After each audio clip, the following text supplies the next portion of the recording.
Pentecôte, c'est la fête chez les chrétiens. Ça a commencé depuis dimanche et ça se poursuit dans la communauté ce lundi de Pentecôte. Sur le grand rendez-vous, nous ne restons pas en marge de cette actualité. La fête est en continu et vous aurez le temps de le constater, mesdames et messieurs. Laissez-moi juste vous dire qu'il y aura du dacouin par ici. Eh oui, pas du dacouin en image, mais du dacouin de visu. Du réel, du physique, du concret. Mesdames et messieurs, merci d'être au grand rendez-vous. Bonsoir, voici la météo.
C'était donc les prévisions météorologiques, mesdames et messieurs. Alors, le grand rendez-vous au menu ce soir, on peut retenir qu'on parle dans le monde agricole de pêche maritime, une activité principale des Roula. On va recevoir tout à l'heure Karamata Gbataou et son invité Kodjo Mark Atinegla.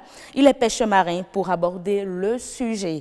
Nous aurons également sur ce plateau Flavien Dovonou, il est environnementaliste, pour nous parler de la fabrication du sel, le soleil pour protéger l'environnement. Vous aurez, voilà des images que m'envoie déjà mon réalisateur de ce soir, Janvier Tonon.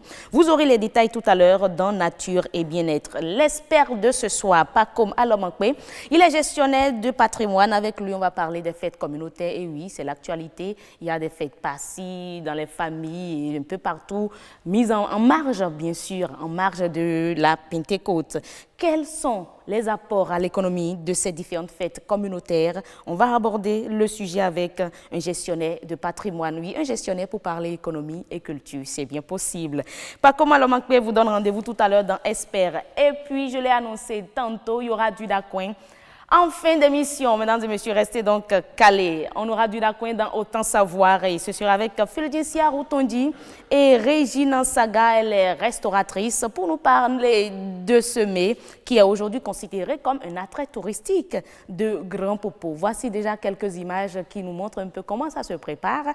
On aura les détails tout à l'heure. Le grand rendez-vous, c'est vrai qu'on est en fête, mais nous aurons également le journal. Et le journal sera présenté ce soir par Estelle Pazou. Estelle, bonsoir et bonne fête.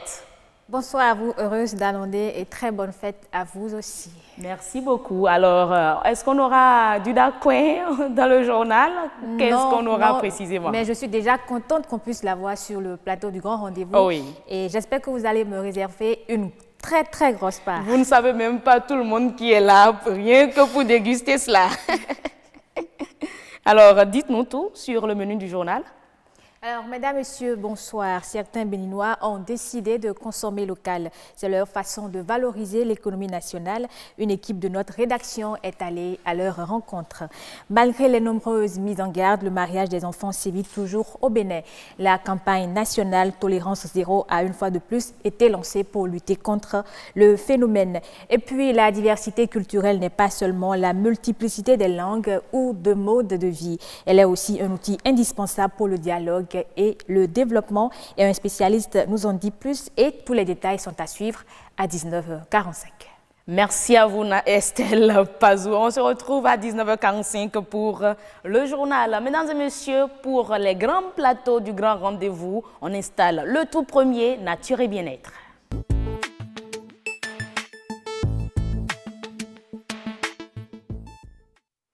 Dieudonné nous propose ce reportage sur la fabrication de sel.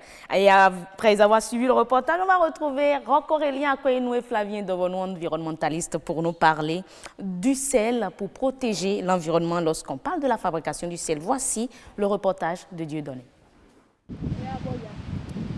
Ces femmes exploitent l'énergie solaire pour extraire le sel marin. Nous sommes sur la côte de Okun, dans la commune de Semekpodi. Le principe repose sur la cristallisation du sel, au bout d'un certain temps, sous l'action conjuguée du soleil et du vent. Nous passons à la pose des bâches, c'est-à-dire la préparation des salines. Quand nous finissons, nous lavons bien les bâches, nous versons de l'eau de mer sur les bâches. Et après 5 jours, l'eau devient épaisse et on appelle ça la saumure. Nous la filtrons et nous la laissons au repos pendant 48 heures. Après les 48 heures, nous relavons proprement les bâches et nous ramenons la saumure sur les bâches. C'est ainsi, après 6 heures de temps, nous commençons par récolter le sel marin à l'aide de l'énergie solaire. Regroupées au sein d'une association, elles sont formées par le groupement des éducateurs sans frontières de la France. Acheminer l'eau de la mer vers le site de séchage reste leur principale difficulté. Mais l'activité reste bien lucrative. L'activité génératrice de revenus pour les femmes et aussi pour les jeunes, puisque c'est les jeunes qui vont chercher de l'eau. Ça demande une main-d'œuvre importante, mais si nous avons des moyens et si plus tard nous avons l'appui de l'État avec les structures de l'État qui peuvent s'y intéresser, je crois que le Bénin va pouvoir exporter du sel plus tard. Puis on a constaté qu'au Bénin, nous consommons au moins 30 000 tonnes de sel par an, alors que le Bénin même n'en produit que 3 000 tonnes. Donc les 27 000 tonnes sont importées. Quand c'est comme ça et que nous avons la mer, l'océan Atlantique, ça vraiment, nous-mêmes, ça doit nous faire réfléchir. Donc nous pensons à comment faire pour combler le vide. Nous demandons aux autorités de nous aider à former les autres femmes qui sont sur la côte. Parce que la quantité du sel qu'on a besoin au Bénin, nous seuls on ne peut pas récolter ça. La récolte s'effectue de novembre à mai en vue de bénéficier pleinement des rayons solaires. Avant, les femmes de Kounsémé fumaient du poisson. Voilà là où on fumait du poisson. Maintenant, il n'y a plus de poisson. Mais aujourd'hui, on s'est adhéré à la récolte du sel et chacun, à la fin de la récolte, ce que chacun prend là, ça lui permet d'aller faire son commerce pendant la pluie et de revenir après. Si on récolte beaucoup le sel là, au moins chacun, tous les mois, on nous satisfait avec en tout cas 25 000 ou 30 000. Contrairement à l'ancienne méthode, la technique de séchage respecte les normes environnementales. Au revoir donc à l'ancienne méthode grand-mère. Merci à vous, Dieudonné Abimbola, pour ce reportage. Et on y retient quand même que nous consommons au Bénin 30 000 tonnes de sel par an. Or, les producteurs de ce sel béninois n'en produisent que 3 000. Donc, les 27 000 tonnes viennent de l'étranger. Franchement, c'est bien compliqué. Roch-Aurélien Akoyenou, bonsoir. Oui, bonsoir, c'est bien compliqué. Vous allez bien? Je me porte très bien. Bonne fête à vous. Merci beaucoup. C'est Pentecôte ou vous avez pris part une fête de communion quelque part? Vous êtes dans les couleurs de la fête de Pentecôte, le rouge. Alors, pour aborder le sujet, on parle donc de la fabrication du sel, le soleil pour protéger l'environnement. Ouais. Et pour aborder le sujet, nous sommes avec Flavien Dovonou, environnementaliste, qu'on ne présente plus, hein, mesdames et messieurs, vous le connaissez Oui, très bien. tout Comment à fait. allez-vous? Comme vous l'avez dit, nous sommes avec Dr Flavien Dovonou, il est environnementaliste, il est également enseignant-chercheur à l'université d'Abomey-Calavi. Bonsoir, merci d'avoir accepté notre invitation. Vous savez, après la pêche, l'une des principales activités des populations vivant le long de la mer, c'est la production de sel. Dites-nous ce que représente cette activité dans la vie de ces populations-là. Les populations là, comme vous le savez, des populations qui vivent le long des côtes. Et leur première activité, c'est la pêche, comme vous l'avez si bien dit, surtout la pêche en mer. Tout à fait. Et actuellement, en plus de ça, parallèlement, elle développe une autre activité, celle de la fabrication, n'est-ce pas, du sel à partir de l'eau de mer. Voilà. Alors, autrefois, pour faire du sel à partir de l'eau de mer, elles utilisent des bois de chauffe pour produire du sel. Aujourd'hui, la pratique a changé. Pourquoi? Oui, la pratique a changé parce que l'ancienne technique de production du sel a beaucoup d'impact sur l'environnement.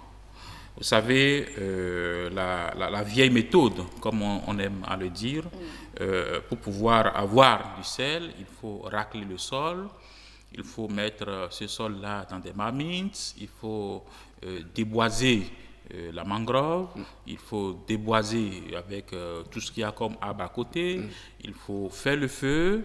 La fumée, ça pollue l'environnement, cela a des impacts sur les yeux de celle-là qui prépare ce sel-là.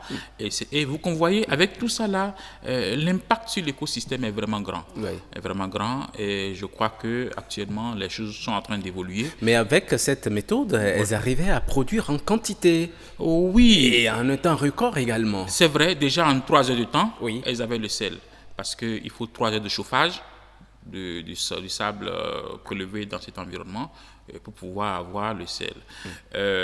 Mais le problème, c'est le non-respect des normes de l'environnement. Parce que, comme je l'ai dit, elles détruisent énormément l'écosystème fragile, la zone humide qui est là. Elles empêchent la reproduction de certaines espèces de poissons qui venaient se cacher au niveau de ces palétuviers pour se reproduire. Elles déboisent énormément la côte. Or, vous n'êtes pas sans savoir qu'une côte déboisée, c'est une côte exposée à l'érosion.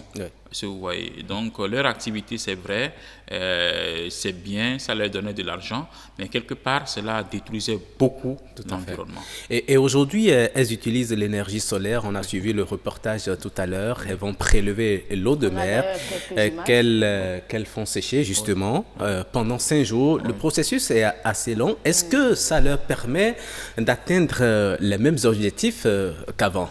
Oui, je crois que tel que cela se passe actuellement à Semekpoudji, c'est un projet intéressant parce que moi je le classe dans les projets verts, en ce sens qu'on ne déboise pas, on ne détruit pas le sol, mais on a du sel. C'est vrai, madame vient de dire, sur les 30 000 tonnes dont nous avons besoin, on ne produit que 3 000 tonnes. La production est encore actuellement très faible. Mais quelque part, c'est une production qu'il faut encourager parce qu'elle n'a pas d'impact, à mon avis, sur l'environnement. Aller chercher de l'eau de mer, les étaler pendant 4 jours, 5 jours, 6 jours au soleil, en fait, cela se comprend. Il y aura l'évaporation de l'eau sous le feu du soleil. C'est encore archaïque. Oui, c'est une méthode encore archaïque, mais vous savez, à l'ancienne et moderne. Comparativement à l'ancienne, elle est moderne. Et cette méthode aussi, comparativement à une autre méthode qu'on appelle la désalinisation, c'est mieux. La désalinisation consiste à utiliser de l'eau de mer avec, n'est-ce pas, de l'énergie, mais de l'énergie électrique, pour pouvoir séparer, après distillation, l'eau et le résidu qui est le sel. Cela se passe dans des pays où ils n'ont pas de l'eau potable, où après cette séparation, vous avez 2 éléments importants. L'eau potable, qui est utilisée pour la consommation, et au même moment, le sel.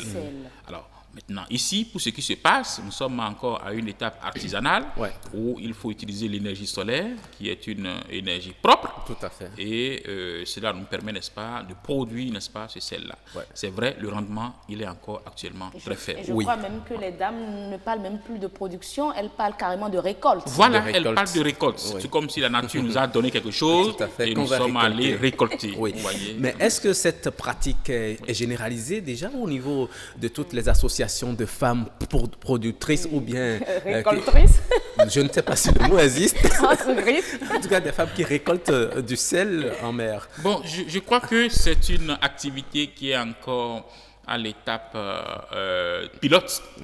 Parce que ce n'est qu'à Semekpodji que cela se passe actuellement. Je crois qu'il va falloir former d'autres récoltrices de sel, essayer de leur doter le minimum de matériel pour faire le travail afin de vraiment les occuper. Vous avez vu le témoignage dans le reportage, elles ont jusqu'à 30 000 francs de salaire par mois. C'est important. Et ce n'est pas toute la journée qui les occupe. Peut-être que le matin, elles font ça, soit elles vont aller au marché, etc. C'est une activité qui n'occupe pas toute la journée. Maintenant, les difficultés qu'elles ont actuellement, c'est comment aller chercher l'eau. Comment aller chercher l'eau actuellement, c'est avec les bassines qu'elles vont le faire. Mais je crois qu'on peut les appuyer en leur dotant de pompes motorisées. C'est-à-dire avec lesquelles elles peuvent aspirer directement l'eau de mer et les amener sur la côte pour pouvoir faire la production.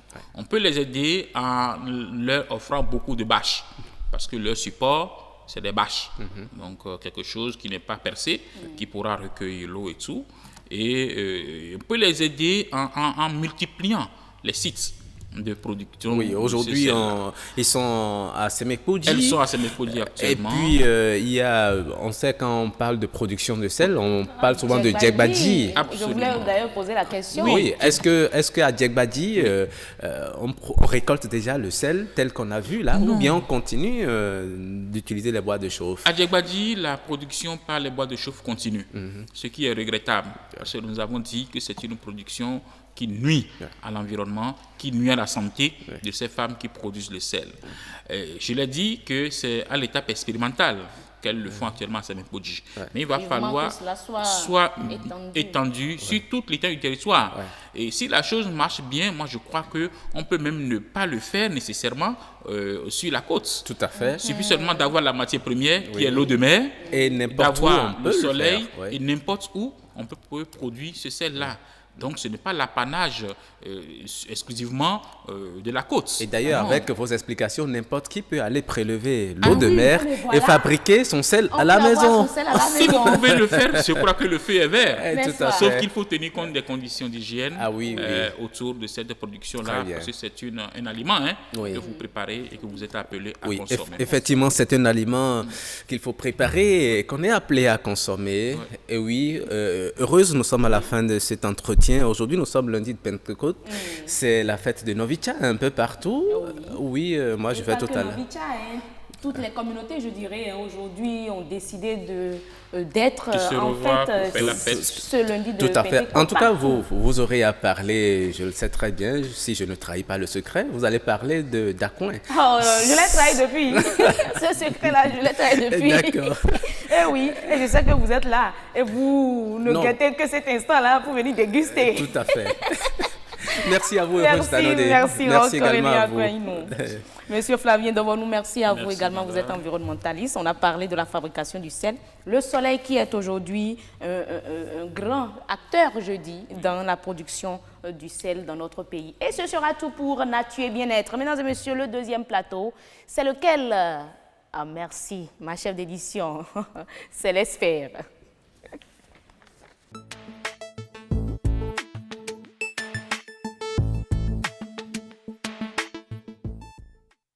Paco Malomankpe est avec nous, il est gestionnaire de patrimoine, pour parler des fêtes communautaires, quel apport à notre économie, à l'économie nationale. Monsieur Malomankpe, bonsoir. Bonsoir, madame. Bonne fête. Merci, bonne fête à vous aussi. Merci beaucoup. Alors, les fêtes communautaires, qu'est-ce qu'on peut y mettre déjà? Déjà, il faut reconnaître qu'il y a plusieurs fêtes communautaires chez nous. Et chaque communauté du Bénin, presque, a une fête. Je vais commencer par donner quelques exemples. À Ouida, vous avez Glewehwe. Oui, voilà, vous êtes dans Voilà, du Glewehwe. j'ai porté ça. Et donc, dans la zone de Porte-Novoa, Djohun et Pono et tout, et nous avons Wemerwe. Oui. Actuellement, il y a une fête dans la zone de Mono, on parle de Novicha. Novicha, voilà. oui. Et quand vous remontez au nord, vous avez d'autres fêtes, parfois autour des événements culturels. Par exemple, la fête de l'Ignam, Oui. C'est relativement un peu communautaire. Okay. Et quand vous remontez, ainsi de suite. La Gani aussi, on peut considérer ça comme une fête communautaire? Oui, c'est communautaire parce que, vous voyez, c'est une mobilisation, c'est toute les communautés voilà, de la localité qui viennent pour faire allégeance au roi de Niki et ainsi de suite. Donc, c'est communautaire. En un mot, une fête est communautaire. Voilà. Il y a tellement de fêtes, il y en a tellement. Et je me demande bien qu'est-ce que les communautés trouvent à organiser de ces genres de fêtes? Déjà, c'est ce qu'on peut appeler une certaine fierté identitaire. Voilà, puisque quand vous êtes d'une localité, parfois, souvent, on ne reste pas dans la localité pour y résider. Donc, on se déplace. Et donc, ces occasions permettent aux individus de cette localité de se retrouver, de retrouver les amis, de retrouver les parents, de revivre peut-être leur enfance, si en temps ils étaient restés là avant de partir, ou maintenant tout simplement de revivre les éléments culturels de la localité, etc. Et je donne l'exemple de ce qui se passe actuellement à Novicha. Vous voyez, il y a beaucoup de monolais ou de popos qui sont là-bas actuellement, et c'est des gens qui se retrouvent en famille, et ils longent la côte. Et ce n'est pas uniquement chez les popos qui sont au grand popo là-bas, mais même à Semekpodji, à Calavi, un peu partout. À Tiémé, j'ai des amis qui m'ont invité. Bon, c'est parce que je n'ai pas pu, sinon à Tiémé, il y a la fête. Et donc, il y a une sorte de décentralisation de cette fête, justement, et selon que les gens se retrouvent dans, peu importe la localité dans laquelle ils se retrouvent sur le territoire national. Mais mis à part cette identité culturelle qui est, je dirais, valorisée, qu'est-ce que cela peut regorger comme avantage, comme atout pour notre pays? D'abord, c'est un instrument de promotion et de développement de l'économie touristique. Voyez-vous. Déjà l'économie touristique. Oui, je peux vous dire qu'aujourd'hui, quand vous allez à Grand Popo, enfin, il y a environ, il y a une forte concentration de population. Et les gens qui se déplacent, soit il y en a qui n'ont pas de maison là-bas, par exemple. Et donc, ils doivent prendre des logements, dormir, passer la nuit, faire au moins 2 ou 3 jours. Ils doivent manger, se déplacer dans la localité. Et j'imagine que d'ici hier, aujourd'hui, plus de 1000 au moins personnes ont visité la Bouche du Roi. Et quand on veut visiter, c'est les guides de tourisme qui ont à faire.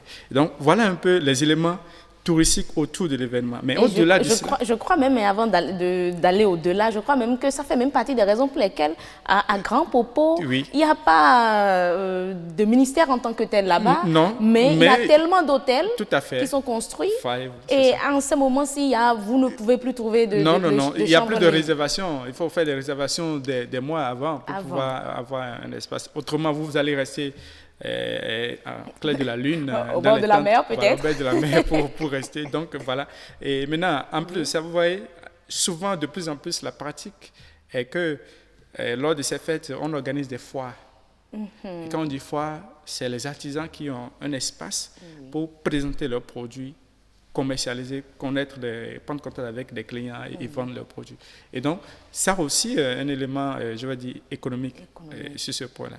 Alors, donc, je viens de parler du tourisme, l'économie touristique autour de ces fêtes-là, l'économie autour de l'artisanat. Voilà. Maintenant, quand je laisse tous ces événements, je peux dire que parfois, dans les déplacements, ça accompagne souvent des projets de développement. Oui. Et actuellement, quand vous allez à Grand Popo, il y a suffisamment de Blancs qui ont fait le déplacement. Ils sont allés là-bas pour voir comment la fête se passe, comment on joue par exemple le Zangbeto, ainsi de suite. Donc cette curiosité peut amener par exemple une équipe qui a fait le déplacement pour dire, bon, OK, moi, je peux entreprendre un projet dans la communauté. Donc, je peux venir, par exemple, pour aider, on peut les amener, il y a des orphelinats là-bas, vous savez. On peut envoyer des gens dans l'orphelinat, ils peuvent visiter l'école pour voir, OK, quels sont les besoins de la communauté. Et donc, ces gens-là, après, vont élaborer des projets pour revenir, pour contribuer davantage au règlement des problèmes de la communauté. Et donc, ça participe déjà au développement de la communauté. Ce n'est pas juste des réjouissances et puis tout le monde s'en va. Non, pas du tout. Après ça, il y a d'autres choses qui se font, des affaires. Bien sûr, derrière, voilà, il y a beaucoup d'affaires. Et donc, c'est à encourager. Ces fêtes-là sont des fêtes à encourager. Et il faut le faire maintenant avec un bon contenu, parce que souvent, puisque c'est des préoccupations, oui, le contenu, c'est beaucoup plus d'orienter les actions à mener autour des éléments propres à la localité qui leur permettent de se développer. Et par exemple, quand je le dis, je prends Grand Popo, puisque c'est le cas dont nous parlons aujourd'hui. Et autour de cette fête, Grand Popo devrait quand même exposer les potentialités qui lui permettent de se développer, au nombre desquelles je parle du tourisme. Grand Popo est très connu par rapport au tourisme.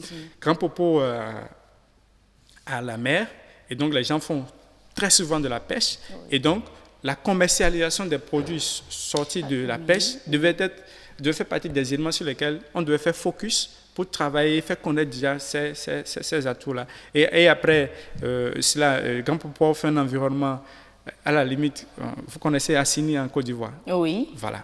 Donc, c'est un cadre convivial, beau, etc. Et donc, il va falloir que la commune puisse montrer ses projets, par exemple, d'aménagement du territoire. Là, c'est que vous touchez les autorités locales. Bien sûr, mais il ne peut pas y avoir de fête sans les autorités locales, vous comprenez. Donc, ils ne sont pas là juste pour dire, oui, vous avez tel espace. Non, pas du tout, à mon avis. Et bon, mais malheureusement, de moins en moins, les gens se préoccupent de bien organiser ces événements-là, parce que c'est des occasions... Ce dont on pense beaucoup plus, ce sont les tissus. Malheureusement.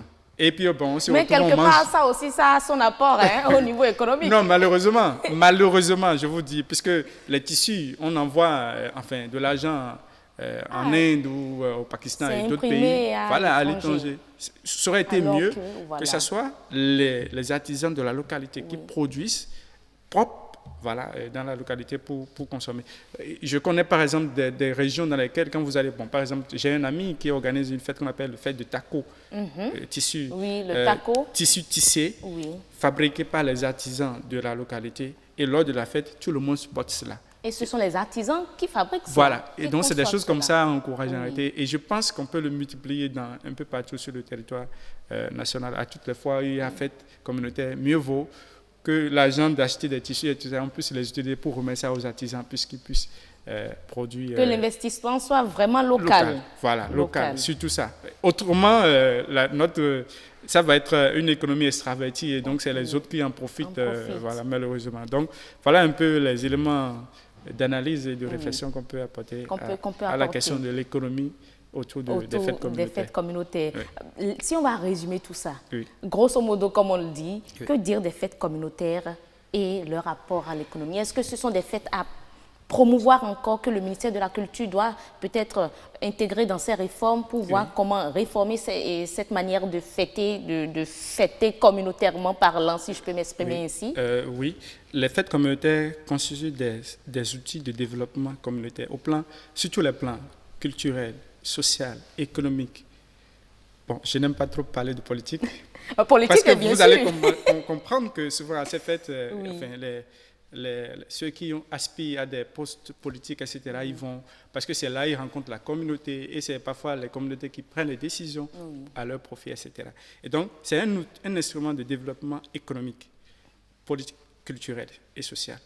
Et par conséquent, il va falloir que tous les départements ministériels, je ne parlerai pas seulement du ministère de la Culture, non, ministère même de l'économie, ministère du commerce, ministère de l'artisanat, tous ceux-là doivent s'impliquer pour qu'on puisse réellement bien organiser ces fêtes-là en leur donnant un contenu du genre promotion de la communauté, promotion de la destination, promotion des produits fabriqués par les artisans de la localité, des communications, de la foire, etc. Etc. Merci à vous, Paco Malobankpe, gestionnaire de patrimoine. Vous avez pu nous expliquer comment est-ce que les fêtes communautaires pourraient apporter des revenus à notre nation. Merci, bonne soirée, bonne fête encore. Bonne fête à vous aussi. Merci beaucoup. Et bon appétit pour... Le lac, non. Vous allez partir, mais bon, ça fait une personne de moins quand même. Donc, je vais rester alors. Alors, mesdames et messieurs, à présent, nous allons installer le plateau de Monde Agricole et on va recevoir Karamata Bataou et M. Kodjoma Katinegla, il est pêcheur marin.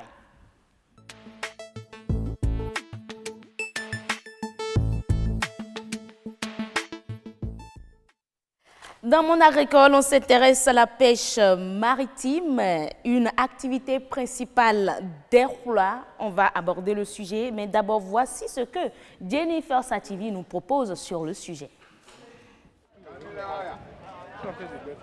Pour ces hommes, c'est le retour de la pêche.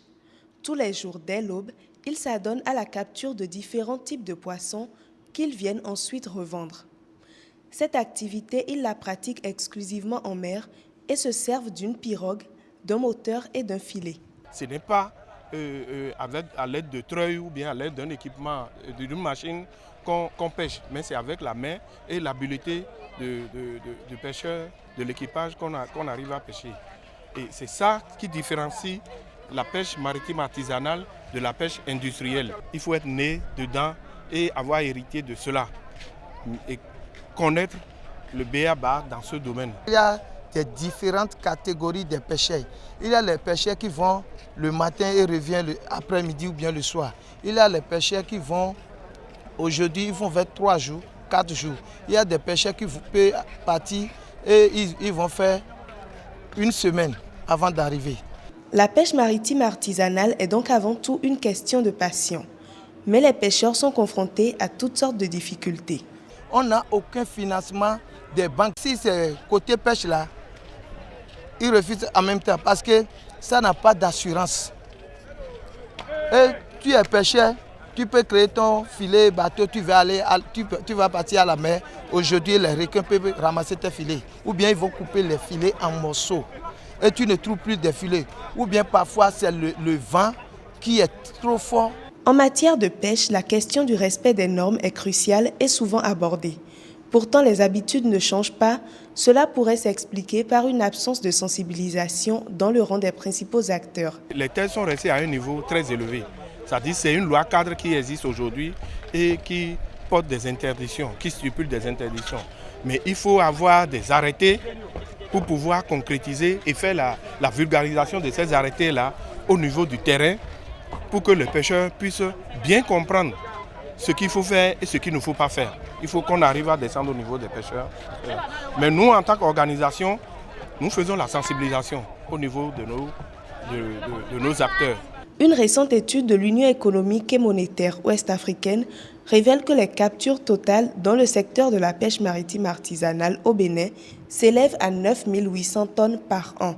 Le rapport ajoute que 59 sites de débarquement ont été répertoriés le long de la côte béninoise. Merci à vous, Jennifer Sativi, pour ce reportage. Et nous retrouvons Karamata Bataou, la Karada Karade.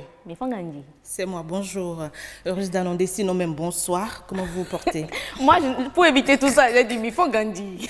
Je vais bien. Merci beaucoup. Au moins, bon, vous avez compris. J'ai très bien compris, mais étant donné que je ne veux pas écorcher la langue de ceux-là qui sont à l'honneur quand même, n'est-ce pas? C'est une fête, une des fêtes communautaires aujourd'hui. Et Très, ça a commencé depuis hier et ça continue aujourd'hui. Oui, effectivement. Voilà. Et nous sommes avec un des leurs, Kodjoma Katinegla. Mais Mifongandi, là, au moins, j'aurai le retour. Oui, Mifongandi, mais ça, Mifongandi. Mifongandi. Merci. Vous voyez comment c'est bon. C'est beau, hein? Franchement, nos langues là, ça c'est vraiment intéressant. Et on parle de pêche maritime, une activité principale d'Erhoula. Vous êtes Roula? Oui.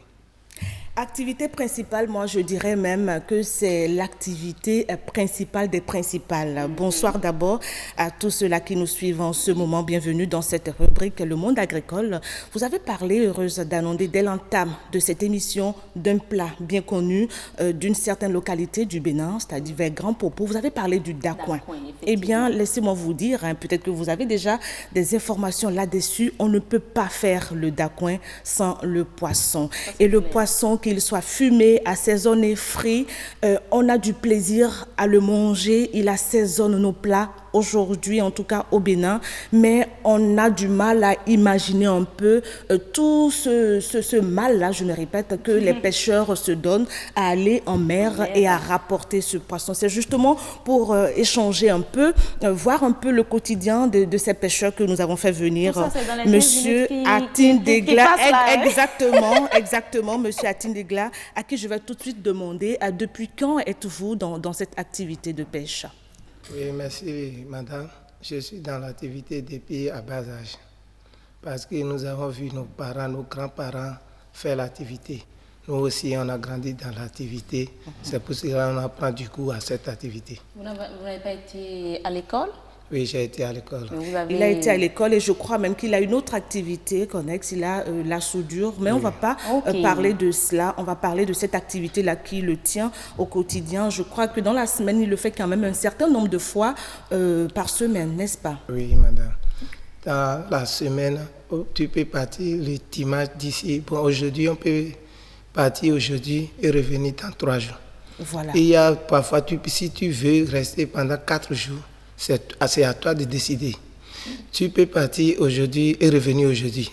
Il y a des différentes catégories de la pêche. Justement. Et c'est ces différentes catégories-là qu'on va aborder maintenant, heureuse d'annoncer. Il paraît que c'est en fonction du type ou de la qualité de poisson que vous allez pêcher. Il y en a qui font dans du tonga, dans du wacha, dans du sovi, et il y en a qui font aussi de la pêche à la meçon.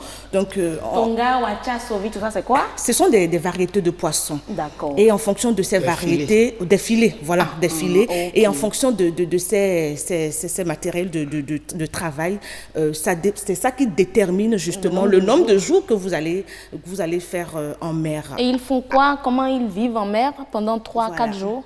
Bon, moi, je suis dans tonga et sovi parce que ça dépend des moyens aussi.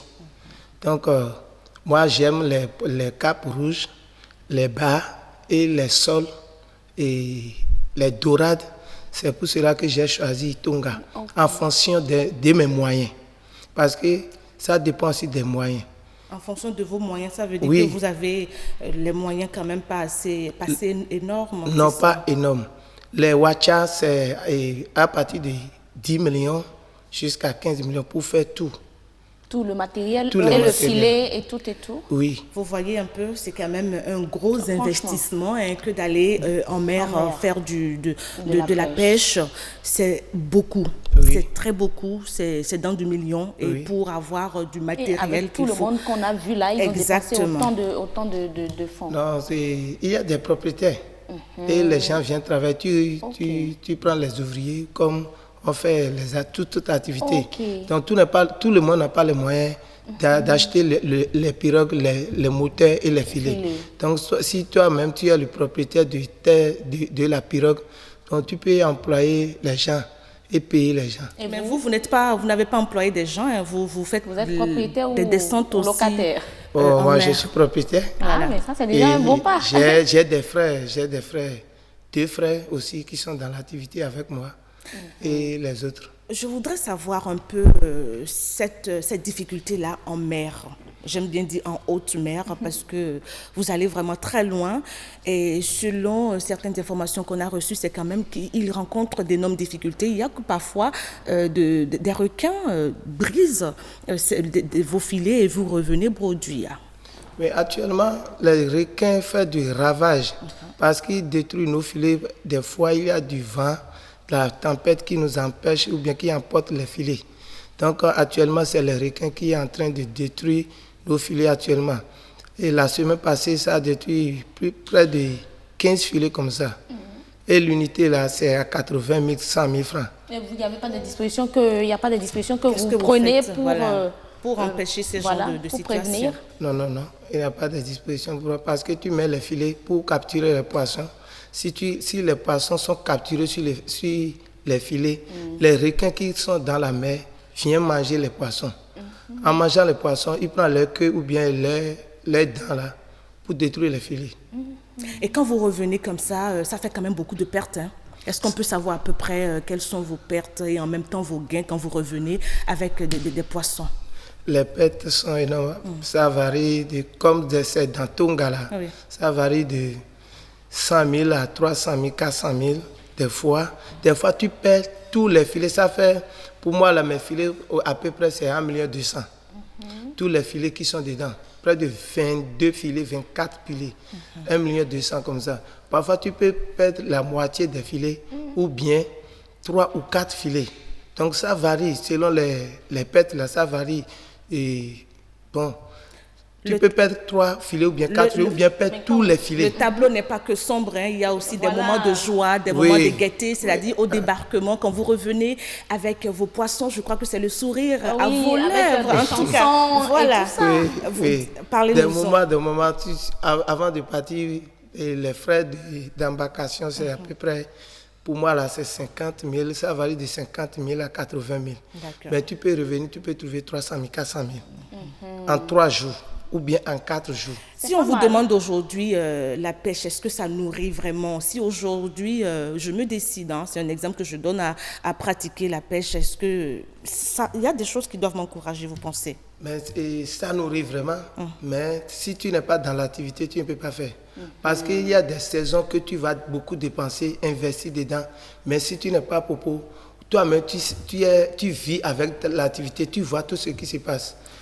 Ça dit qu'un homme du Nord ne peut pas laisser abandonner son village, enfin, je ne sais pas, ou bien même à Gonli à côté, pour venir dire mais je veux pratiquer la pêche, faire de la pêche maritime. Est-ce que ce n'est pas possible ça aujourd'hui? Oui, c'est possible. Il y a des gens, même il y a des fonds qui ne sont pas sur la côte, mais ils viennent acheter même c'est eux les toffins là, c'est eux? Mais ce n'est pas les toffins.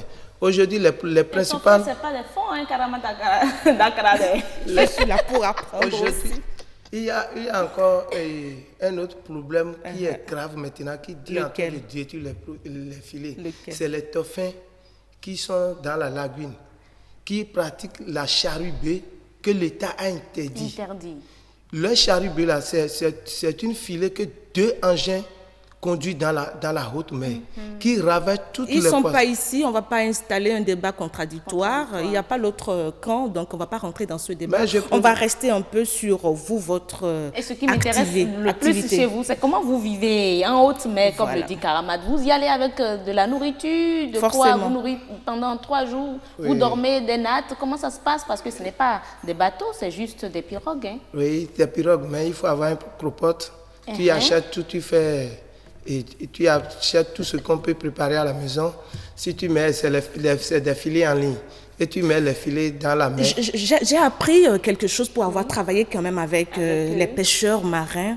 C'est que c'est un endroit quand même interdit aux femmes. Je ne sais pas pourquoi. Il me semble que c'est la chasse gardée des hommes. Pourquoi? Oui, c'est interdit aux femmes.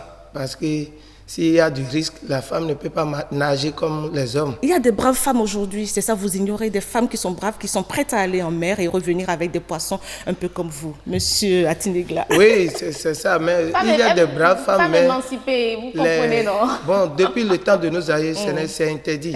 Parce que des fois, ils disent qu'il y a des trucs qui disent les femmes peuvent être en menstruation, ne peuvent pas aller sur la mer. Même ma maman a été une fois sur la mer. Ah bon?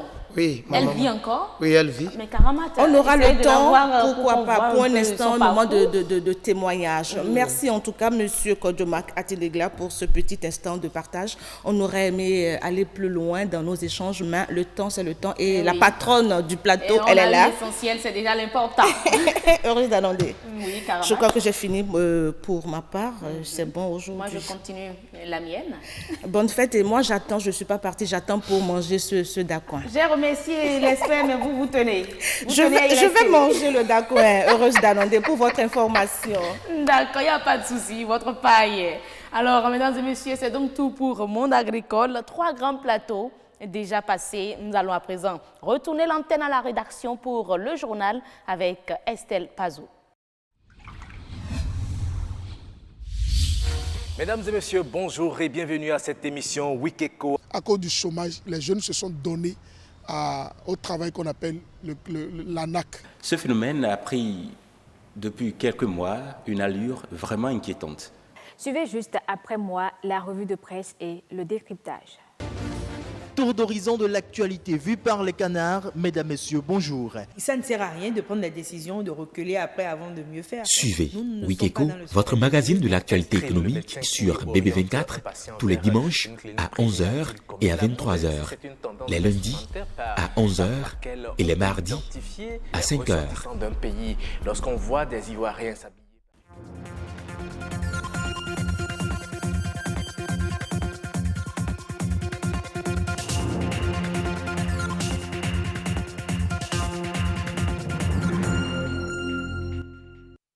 Bonsoir à tous et bienvenue dans cette édition du journal. Adopter le Made in Bénin, c'est une des conditions pour accompagner l'économie nationale. Même si ce n'est pas le cas de tous, certains Béninois ont fait cette option.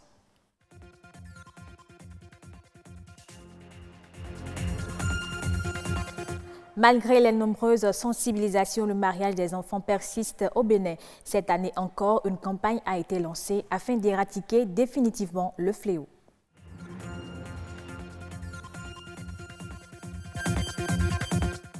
Au-delà de son caractère de multiplicité, la diversité culturelle est un outil indispensable pour le dialogue et le développement. On en parle dans ce journal.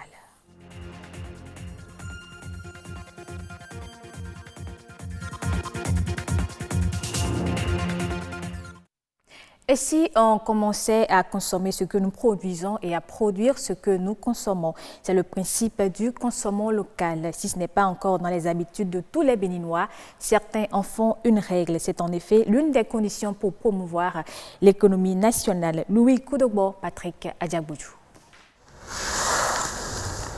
Mohamed est un producteur agroalimentaire. Il sèche et tamise du sel iodé mélangé avec 17 épices bio.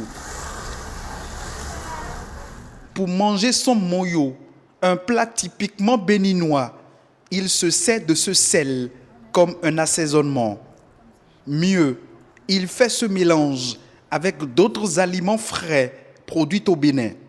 Un Béninois qui consomme un produit local incite et encourage son frère à y produire de jour en jour. C'est de la valeur ajoutée énorme et c'est de l'emploi créé. Consommer le local, c'est la seule chose qui nous permettra d'aller plus loin et d'enrichir notre économie. Acheter et consommer local permet de booster l'économie nationale et par ce fait, inciter les producteurs locaux à miser beaucoup plus sur la qualité. Si je suis au Bénin et que j'utilise les produits du territoire béninois pour produire un produit donné, la qualité y est forcément. Avant de commencer par produire, c'est parce que j'ai eu à réfléchir pendant des années jusqu'à ce que le produit final y est. Et ce produit passe au laboratoire pour des vérifications et enfin obtient un certificat. Je pense que la moindre des choses qu'on peut faire, c'est d'acheter ce produit et que nous avançons. Et plus on achète, plus l'autre va commencer par industrialiser. Lewis est un aviculteur. Il sort de son poulailler 45 plateaux d'œufs de table par jour, soit 315 par semaine. Ses clients sont en majorité des Béninois. En moyenne, nous avons jusqu'à 6 clients par semaine qui viennent à ramasser, puisqu'on les fait on fait des programmations et elles viennent ramasser les œufs pour aller revendre. Ce sont souvent les grossistes.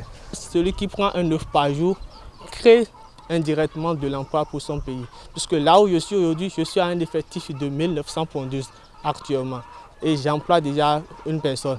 De l'emploi créé avec des retombées économiques, la consommation locale est un atout pour accroître les performances de production des entreprises locales. Une fois que j'évolue en portefeuille client, je vais penser à produire plus. Une fois que moi je produis plus, je vais penser à recruter plus de personnel et acheter plus d'aliments, plus de maïs, plus de médicaments vétérinaires, ainsi de suite. Ceux qui m'aident à faire le transport des œufs vers le marché, les conducteurs de tricycle, eux vont plus trouver d'œufs à ramasser pour prendre plus d'argent. Pour l'économiste, si consommer local peine à être une habitude, ce n'est ni la faute du consommateur, ni des producteurs locaux. Il faudrait permettre aux producteurs de produire à moindre coût, donc d'être compétitifs. Parce que nous sommes dans un environnement concurrentiel, un environnement international où nous ne pouvons pas imposer des barrières et empêcher les autres produits de rentrer chez nous. Ce n'est que l'État central qui peut les aider à baisser un peu les coûts de production pour être assez compétitifs. Être compétitif sur le marché de l'offre et de la demande, un challenge pour amener les consommateurs à privilégier les aliments locaux dans leurs assiettes. La lutte contre le mariage des enfants reste une préoccupation majeure pour le Bénin. C'est la raison pour laquelle le gouvernement, UNICEF et autres organisations ont mis en place la campagne nationale Tolérance zéro au mariage des enfants. Elle a été une fois de plus lancée cette année, mais avant, les résultats des actions menées au cours de ces 2 dernières années d'enquête ont été exposés. Il y a de Bokovo, Rebecca Adinankou et Bernol Djogwe pour plus de détails. Le mariage des enfants est une pratique qui consiste à soumettre des mineurs à des activités sexuelles. Au Bénin, une fille sur 10 de moins de 15 ans et 3 filles sur 10 de moins de 18 ans sont soumises à cette pratique.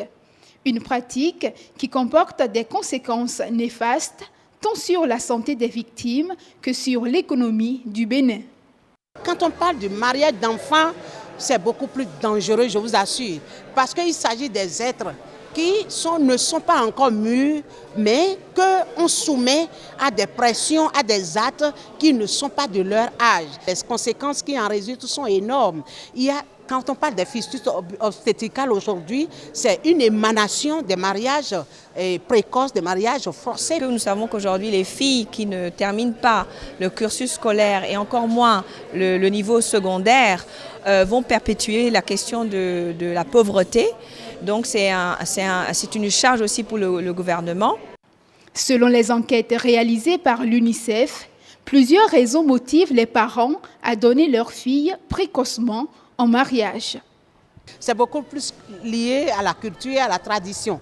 Dans certaines de nos localités, il est dit qu'un enfant qui a déjà une fille qui a déjà menstrué, la deuxième menstrue ne se passera plus pendant qu'elle est encore avec ses parents, au risque de la laisser aller choper une grossesse qui va jeter de l'opprobre sur les parents. Et il y a aussi un système de truc qui s'installe.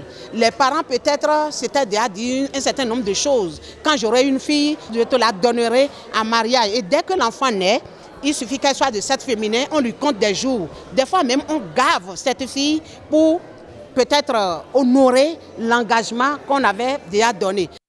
La campagne nationale Tolérance zéro au mariage des enfants a été créée en juin 2017.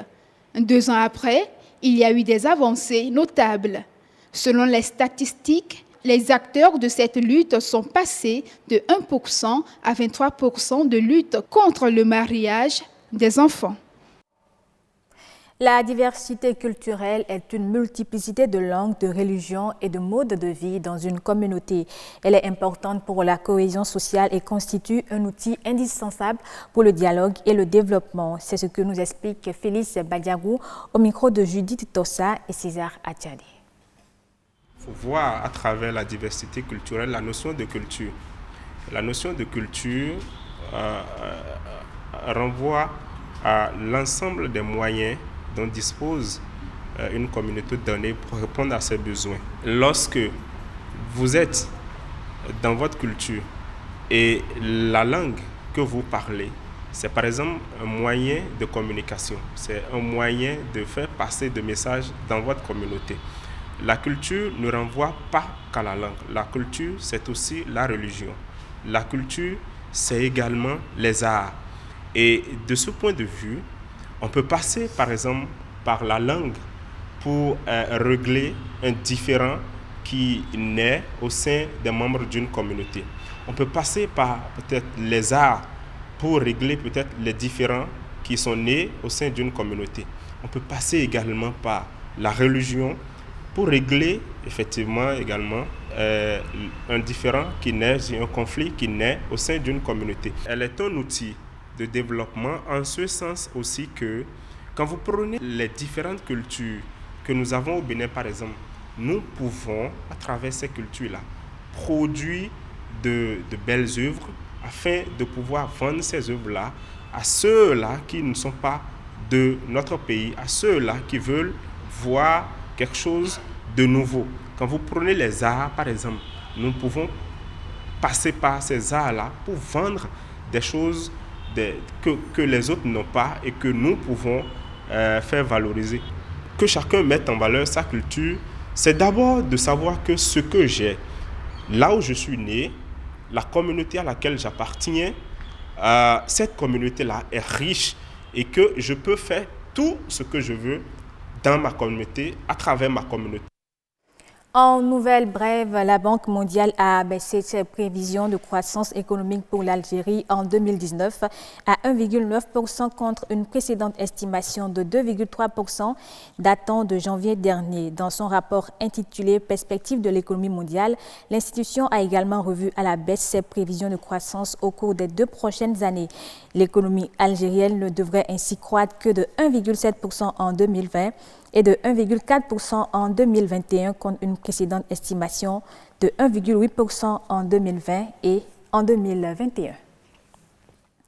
Au Sénégal, le combat contre l'insalubrité préoccupe les populations, en l'occurrence la congrégation des Sœurs du Saint-Cœur de Marie, à travers une journée consacrée au nettoyage du marché aux poissons de Soumbédioune à Dakar. Les religieuses veulent sensibiliser sur la question du cadre de vie et de l'hygiène publique. Les détails avec Ousmane Doy de la RTS. Un Sénégal propre, c'est possible. Un Sénégal propre, c'est possible. Avec la grâce de Dieu. Au Sénégal, je redescends, c'est fort possible. Il y a urgence de nos jours à mettre fin à l'encombrement urbain. Il y a nécessité à une mobilisation générale pour forger l'image d'un Sénégal nouveau.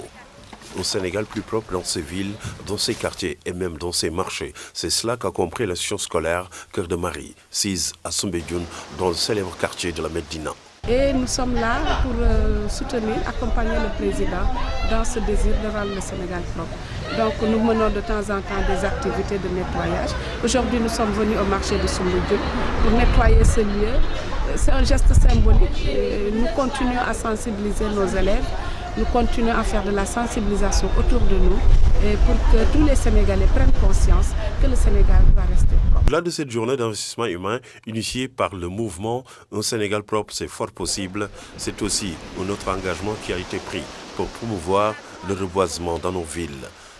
Le mouvement Sénégal, c'est fort possible, c'est aussi des actions de sensibilisation pour promouvoir un Sénégal propre et zéro déchet.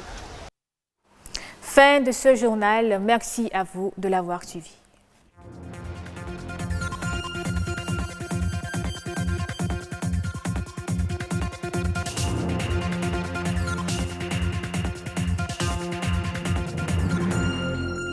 Merci à vous, Estelle Pazou, pour la présentation. Vous ne partez pas, hein, vous attendez parce que je dirais le moment inévitable, forcé, le moment est là et puis on va déguster. Oui, on va déguster les bonnes choses, mesdames et messieurs. Je l'annonçais depuis 19h. Oui, il est temps, c'est Autant savoir.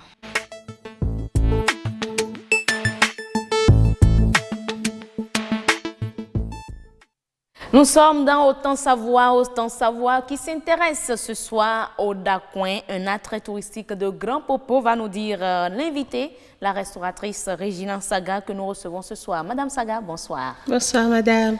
Vous portez très bien, j'aime bien la voix. Bonsoir, madame. Merci.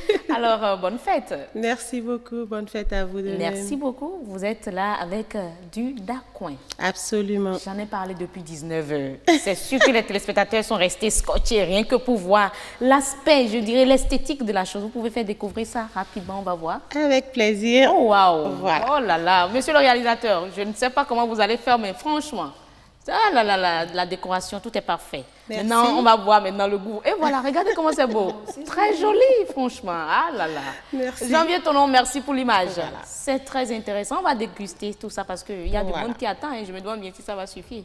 On va se débrouiller. On va se débrouiller, n'est-ce pas? Absolument. Alors, Lago, comme j'aime bien si bien le dire, voilà, comme j'aime bien le dire ainsi, Lago. Bonsoir, heureuse. Lago Beauté, qui se retrouve dans Autant Savoir. Oui, c'est moi. Pour parler du Dacoin ce soir. Du Dacoin, c'est sûr que les téléspectateurs ont eu déjà de l'eau à la bouche. Hein. Juste à voir, vraiment. Effectivement. Mais celui qui va peut-être nous donner encore plus de l'eau à la bouche, c'est Assum Gaba, parce qu'il était de l'autre côté de Grand Popo. Il a suivi un peu comment ça se prépare, comment ça se cuisine, et il nous montre cela à travers son reportage que voici.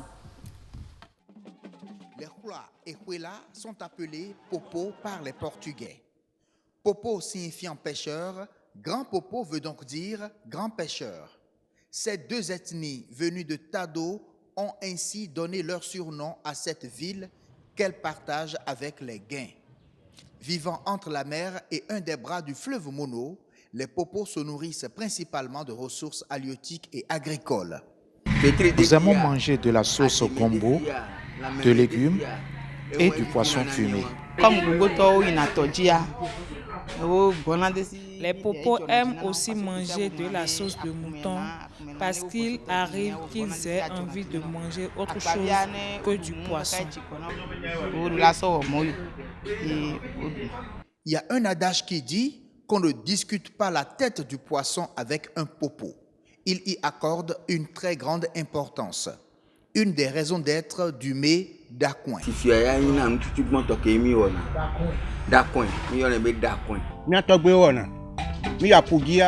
C'est un héritage, le repas Dacoin.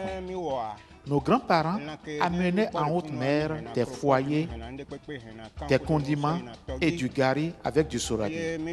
Et ils prélevaient de gros poissons pour la préparation du Dacoin. Le nom Dacoin vient de la manière dont on le sert. Aussitôt préparé, on met le poisson dans un grand plateau. Da, qui veut dire préparer, et coin, qui veut dire verser dans. Coin, c'est un repas pimenté. Bon, pour les Européens, on ne met pas de piment dedans. Le piment, ce n'est pas bon pour leur santé, pour leurs organismes.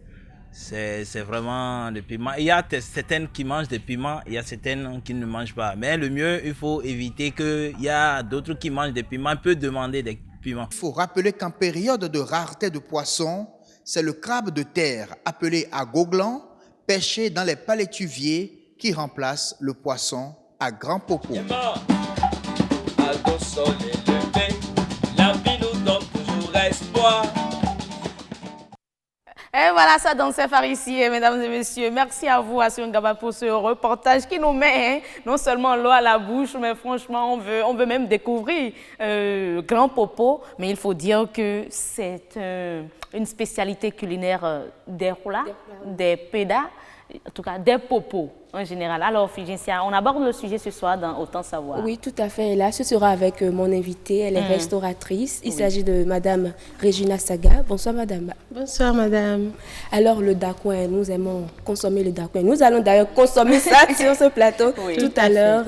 Et ça constitue un attrait touristique pour les localités de Grand Popo et environ.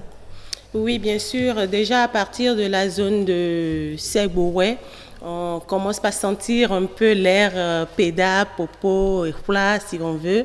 Et déjà, donc, à partir de ce niveau-là, de l'Atlantique, où commence, on va dire, le mono, le Dacoin commence par faire parler de lui. C'est un repas qui constitue effectivement un attrait touristique pour cette région du pays. On va enjamber donc une partie de l'Atlantique et principalement le mono. Et donc, ça reste et demeure le plat principal des peuples qui sont sur l'eau ou qui vont sur l'eau, on va le dire ainsi. Et cela attire assez de touristes. Regardez l'image. J'ai déjà du mal à vivre avec l'odeur ici, sans déguster. Vous me présentez encore l'image. Et là, on vous présente en image. Mais bon, ils ont dit que ça attire beaucoup plus les touristes aussi. Ils veulent voir comment ça se fait. Mais avec les touristes, on ne met pas du piment. On ne met pas du piment parce qu'effectivement, la race blanche ne consomme pas beaucoup de piment. Ça les fait rougir quand il y en a trop. Il n'y a que ceux qui sont restés un peu en Afrique qui prennent l'habitude des épices fortes. Et nous, en restauration, nous faisons effectivement l'effort de tenir compte de cette catégorie de notre clientèle qui quand même nous prévient à l'avance ou alors nous-mêmes, on est à l'avant-garde et on prend les dispositions pour que le dacouin soit apprécié par tout le monde. Alors, on se demande quels sont les avantages culinaires du dacouin? En réalité, c'est un plat, diététiquement parlant, nous ne pourrons pas le classer parmi les plats les plus recommandables. Pourquoi? Parce que, oui, nous n'avons pas suffisamment de légumes dedans. Nous avons essentiellement du gari et de la protéine que constitue le poisson. Voyez-vous, donc le gari, pour qui c'est du manioc et donc du féculent. Il y a de l'amidon, donc c'est du féculent essentiellement. C'est un plat plutôt bourratif.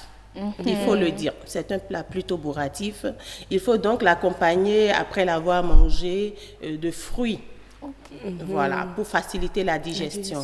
Sinon que le piron, tel qu'on le fait, normalement, dès qu'on le consomme en séance tenante, puisque c'est en réalité cela. Le dacouin ne doit pas être transporté d'un endroit à un autre, comme c'est vrai que c'est transporté d'un endroit à un autre. Mais on la coin ici. On la coin ici, voilà. C'est sûr. On la coin ici, mais en temps normal, ça se mange à chaud. Et donc, après dégustation, l'idéal, c'est d'accompagner ça de fruits pour faciliter la digestion. Moi, je peux peut-être comprendre que c'est une spécialité de ces popos-là parce qu'ils sont beaucoup plus pêcheurs. Ils vont certainement dépenser de l'énergie en haute mer. Et là, ils reviennent, il faut qu'on mange consistant et absolument, absolument. C'est en cela que je dis que c'est un plat un peu lourd. Donc, il est consommé par des gens qui fournissent effectivement beaucoup d'efforts physiques. Lorsque vous êtes bureaucrate à Cotonou et que vous mangez votre dacouin à midi, soyez sûr que vous allez vous endormir au bureau. Clair. Aucun résultat dans l'après-midi. Aucun résultat parce que ça vous alourdit, ça vous endort. Donc, c'est beaucoup plus un repas qui est recommandé pour des gens qui dépensent de l'énergie. Tirer les filets, quand on revient de la pêche, c'est pas une tâche aisée, il faut l'avoir essayé pour comprendre ce que c'est. Vous l'aviez essayé? Je l'ai fait une fois. Ah bon? C'était à Togbé. Je crois que je n'ai pas pu tirer sur demi-mètre. Eh bien, on l'a dit, le dacouin constitue aujourd'hui un attrait touristique. Le dacouin offre une opportunité aux autochtones. Il faut le rappeler aussi. Oui, est-ce que c'est le dacouin en lui-même qui offre une opportunité? Je crois que c'est déjà la mer elle-même qui constitue un attrait pour les peuples Popo ou Péda. Et le dacouin ne vient que renchérir tout cela parce que les touristes, toujours en quête de l'exotisme, en venant en Afrique, eh bien, ils sont toujours impressionnés par tout ce qui change de l'Occident. Donc, le dacouin, oui, ça ajoute une valeur ajoutée. Si on peut le dire ainsi, ça apporte un plus. Il faut le dire. Ça fait faire partie des mets à mettre sous projecteur par peut-être le ministère de notre culture. Mais oui, bien sûr. Vendre le Bénin. Si ce n'est pas encore fait, je crois qu'il faut le faire. C'est le moment ou jamais. Parce que lorsqu'on va à Novicha, ce n'est pas pour aller manger de la viande. Ça, c'est clair. Lorsqu'on va à Novicha, ce n'est pas pour aller manger autre chose. C'est beaucoup plus pour le dacouin. Donc, je crois que ça reste un plat à valoriser et à mettre sous les feux de la rampe. C'est d'ailleurs là que je voulais en venir. Ça constitue une opportunité pour les restaurateurs. Parce que lorsqu'on va à Novicha, on va fêter, on pense directement au dacouin. Tout à fait. Donc, ils vont se faire de l'argent. On se fait un peu notre beurre cette saison-là parce que hier, quand j'ai voulu acheter du poisson, il y en avait pratiquement plus de très gros. On ne fait pas du dacouin déjà avec des fruitins. On ne fait pas du dacouin avec des fruitins. On ne fait pas du dacouin avec des poissons surgelés. C'est du poisson fraîchement pêché et il faut que ça soit gros pour qu'on puisse avoir de la chair en dégustant. On n'arrache pas la tête au popo, hein? Ah non, ça reste le totem. C'est pas possible. C'est le pêcheur qui a droit de vie sur la tête du poisson. Mais est-ce que c'est facile à cuisiner? On peut faire ça chez soi facilement et maintenir toute la tradition autour. Bien sûr, bien sûr. Je crois qu'on n'a pas besoin d'être initié outre mesure avant de faire du dacoin. Il n'y a pas de... C'est pas une recette miracle. Non, non, elle n'est pas du tout difficile à exécuter, cette recette. Alors, comme ingrédient, que faut-il avoir? Il faut juste avoir déjà du gari, du poisson, du très bon poisson, et puis après, la tomate, le piment. Le reste, ça relève de l'assaisonnement, ail, poivre, gingembre pour bien macérer le poisson parce qu'il est gros. Donc, l'idéal, c'est de le laisser mariner toute une nuit. Voilà les ingrédients que le réalisateur nous a présentés tout à l'heure. Tout à fait, nous avons vu et j'ai souri. Tout y était. Tout y était. Mais est-ce que c'est tout type de poisson, que ce soit juste gros ou il y a des types de poissons pour faire du dacoin? Il y a des types de poissons qui sont recommandés. Le carangue, par exemple, la carpe grise, la dorade, ce sont les pièces les plus en vue et les plus recommandées pour faire du dacoin. Pourquoi? À cause de leur grosseur? À cause de leur grosseur, à cause de leur saveur surtout. C'est des poissons qui se laissent manger déjà parce que c'est pas encombré d'arêtes. Côté saveur, vous avez ce bon parfum qui se dégage de la chair du poisson et qu'on n'a pas sur tous les poissons systématiquement. Voilà. Alors sur le plateau, nous avons quel type de poisson? Une carpe grise. Carpe grise. Oui. Alors, faut-il nécessairement aller à Grand Popo pour manger le Vous vrai avez dacoin? la question, on ne peut pas en finir avec la consommation. Non, attendez un peu. Faut-il aller nécessairement à Grand Popo aujourd'hui pour manger le vrai dacoin? Mais non, la preuve, nous sommes à Cotonou. Le vrai. Mais oui, nous avons le vrai ici déjà. Ouais, on est gâtés, Sur ce plateau, nous avons le vrai.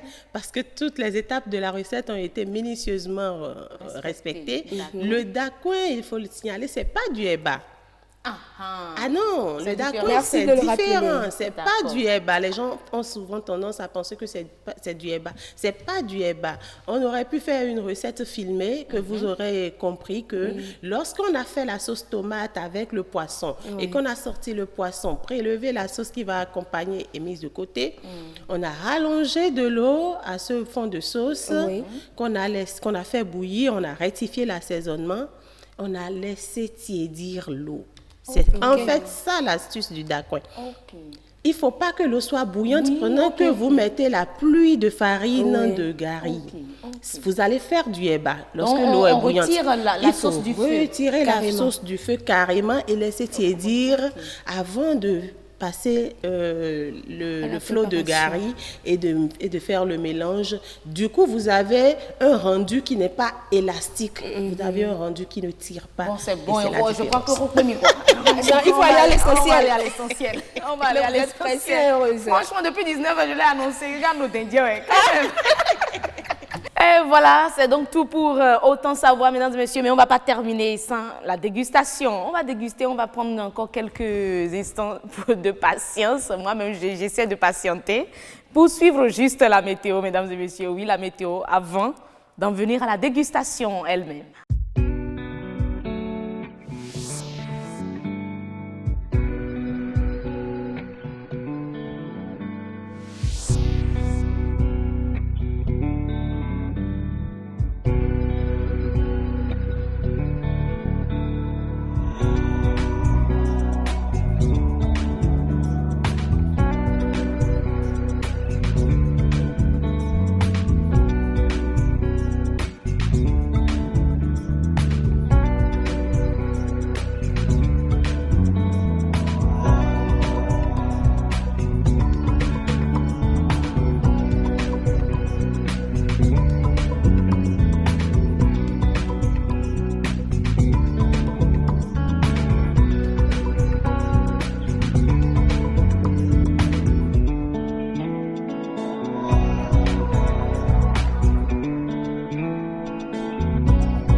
voilà, c'est donc tout pour le grand rendez-vous, mais pas tout sans mon dacouin que j'annonce depuis 19h, mesdames et messieurs. On va déguster maintenant notre dacouin avec Régine Saga qui nous a fait l'honneur de nous l'apporter, de nous cuisiner cela sur ce plateau.